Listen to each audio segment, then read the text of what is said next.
Let's talk about audio. Now you're probably wondering why the audio sounds a little different. That's because I'm using a microphone that's attached to the camera and that's over there. So this is probably what many of you are going to have to face with. If you're using a little camera, maybe not this type of camera, but a little mini DV camera or any camera like that that has a built-in microphone, it's a good microphone, but the microphone is going to be over there where the camera is, so there's a lot of distance. So the microphone is recording you, but it's also recording the traffic, the airplanes, the birds, the air conditioner, footsteps, everything, right? So what you want to do, if you can, is use a microphone that you can bring closer to you. So this is my camera. Let me show you. This is a camera that has its own audio inputs. So you can actually connect an audio cable, let's say this microphone, and you can connect the XLR cable right into the camera. And now this is a short one, but you can have a longer cable, and that way you can have the camera over there and bring the microphone closer to your subject so you can record if you don't have a wireless mic like this one. So this is a great kind of camera in the sense that you have an external audio input. If you have to use a little mini DV camera or a camera that has a microphone that's built in, then perhaps you don't want to be recording outside where there's a lot of noise, or in a place where there's a lot of noise. Try to find a quiet room where you can have semi-quiet and use that. Or you could consider writing your script so that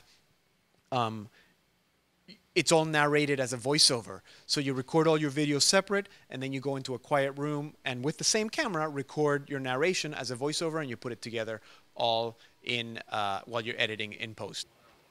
Okay, let's talk about lighting. Now we're purposely in a studio because even though you're probably not going to be working in a studio with proper lights, this is going to be the easiest way to explain to you what kind of lights you need to be thinking of. Okay, so I actually have 4 lights working on right now. I have a key light that's lighting me from the front. There's my key light. I have a backlight that's lighting me from the back. I have a light that's lighting the background, the wall, and I have a fill light that's giving a little bit of kind of filling the light. So let's get rid of all the lights except for the key light, which is the light that's lighting me, so you see how it looks like. See? So it might look dramatic and interesting, but it's a little flat. It looks a little two-dimensional, and a little dark on this side.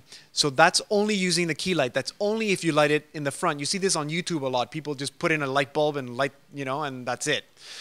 You want to have a little bit of backlight. So this backlight, it's not lighting behind me, it's lighting me from behind. And you see how it adds a little bit of depth. So it's lighting me. It adds a little bit of depth there. You're looking at a little more dramatic effect. You need to also see that it's not just full blast, a little bit more light, maybe a little less light, depending what effect you want. But you have, so I'm lit from the front and I'm lit from the back. Now, if you only have these 2 lights, it might not be enough because you see I'm kind of dark on this side. So that's why you want to have your fill light on. And there's your fill light. Okay, if we turn it off, it's dark. If we put it back on, there it is. So now you see I got the key light lighting me from behind, backlight, and the fill light that's filling in.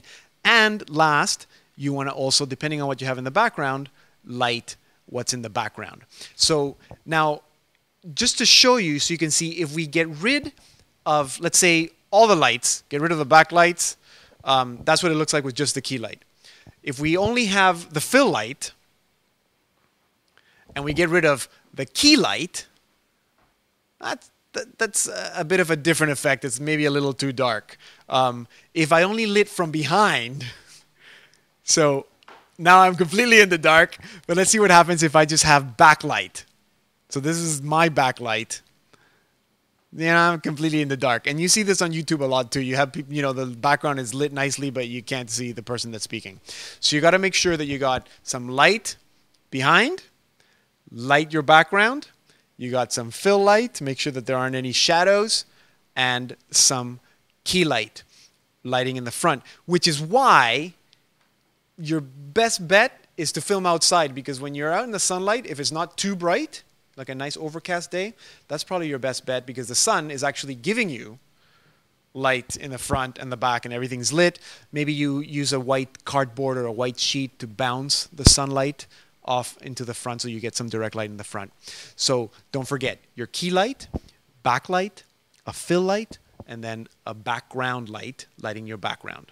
So there you go. 3 things to remember: framing, sound, and light. So as long as you have a solid idea, you spend a lot of time preparing, you write it down, you have a good solid script, and you know what you're going to do, then those are the 3 things you need to worry about: framing, sound, and light, and you're guaranteed to have a great video. So good luck in the contest. Hope to meet you at the end of it, and let's go back to Tim.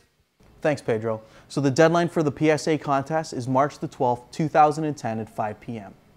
The grand prize winners will receive a production workshop courtesy of our friends here at Salt and Light Television. But that's not all. Your video will be featured as you will be invited in an in-studio interview on April the 6th, 2010 to be aired on April the 9th, 2010. For more information on how you can get involved in the PSA contest and ShareLife in general and how you can work wonders, visit www.sharelife.org/youth. My name's Tim Leloy. Thanks and good luck.